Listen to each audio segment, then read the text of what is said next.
It's potato time. It's potato time. It's potato time. It's potato time. It's potato time. It's potato time. It's potato time. Today I'm here to show you how to make the best hash browns.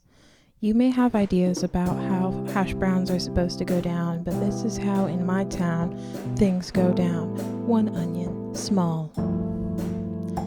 3 potatoes. I have Idaho potatoes. This is for 2 people. I'm sorry you don't have anyone to eat with. I'll eat with you.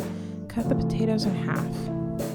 I do this such that the surface area of the side of the potato that is meeting the shredder will be maximized. Line up your potatoes for the slaughter. Now, in front of all of the potatoes, such that they can see, proceed to, with vigorous pressure, shred your potatoes. Now just scoot, and keep shredding. Once shredded, grab a secondary bowl, or do this over the sink if you're bold. I don't own a cheesecloth, but before they made cheesecloths, when everyone was naked, I believe that you would just squeeze, just like that. I'm allowing for the liquid to pass through my fingertips and into the bowl without dropping any pieces of potato shard. Repeat this until you have drained all excess fluids from the potatoes.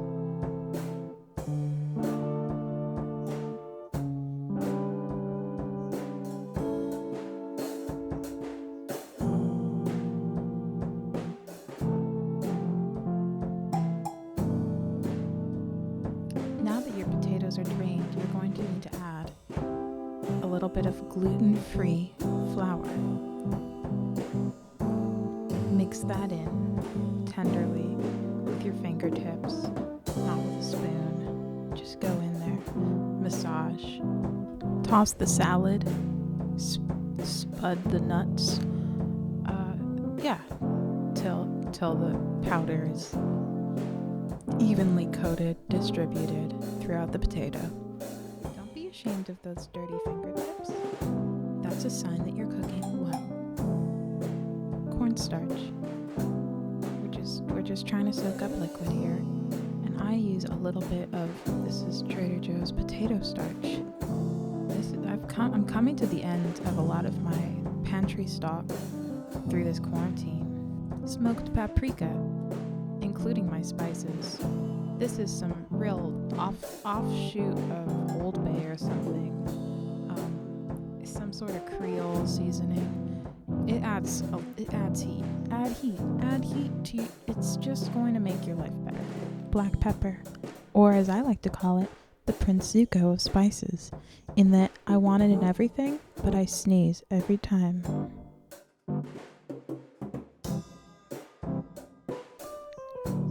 Remove the north and south poles of the onion.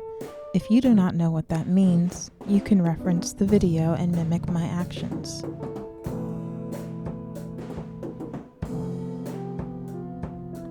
Peel the onion skin back.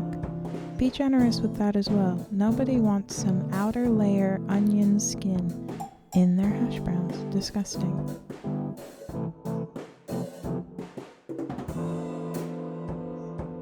There, 2 healthy layers removed, a clean, fresh onion. And I cannot stress this enough. When you are slicing your onion, I need you to risk life over limb to cut this onion as dearly thin as you think you can. Forgo logic, forgo safety, forgo regulation. Hair thin, just paper thin, just thin, long strips of delicious onion to mimic the texture of the shredded potato. I don't know why this is so hard to comprehend for so many people, but onion thin. Cut it thin, it'll caramelize faster. You're welcome. You guessed it, we're caramelizing the onions. That means constant stirring at a low heat until you absolutely cannot anymore, which for me is about 5 minutes and not nearly long enough. Onion burnout is what the professionals call this. If you constantly stir those bad boys, I promise you will get the sauciest, sweetest, most delectable, sweet onion flavor. It will not parch you, it will not desert you, it will not betray you. You could now add your potatoes. The onions are still cooking.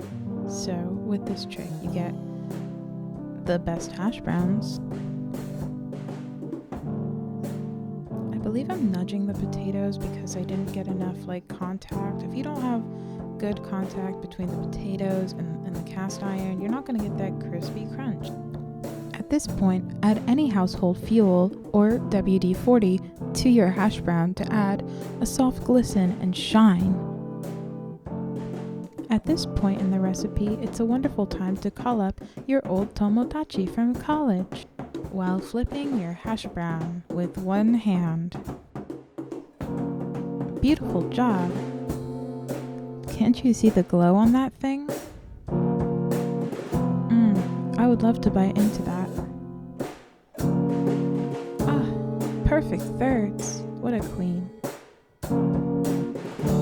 At this point, nudge the hash brown to ensure maximum contact with the iron skillet. This will help develop that rosy golden brown shine that you are looking for from the world's best hash brown. Once the hash brown is flipped, feel free to add a little more fat on top. Now, if you have people in your life, in your household, that might look at this addition and say, hey, stop. Just say, hey, I'm throwing some coconut oil on this bitch. Now it's a health food. Realistically, you'll live to be 100 years old. Thank you for watching this video. If you want more content on how to prepare potatoes so that they're not poisonous for human consumption, please leave a comment, like, and subscribe. See you soon.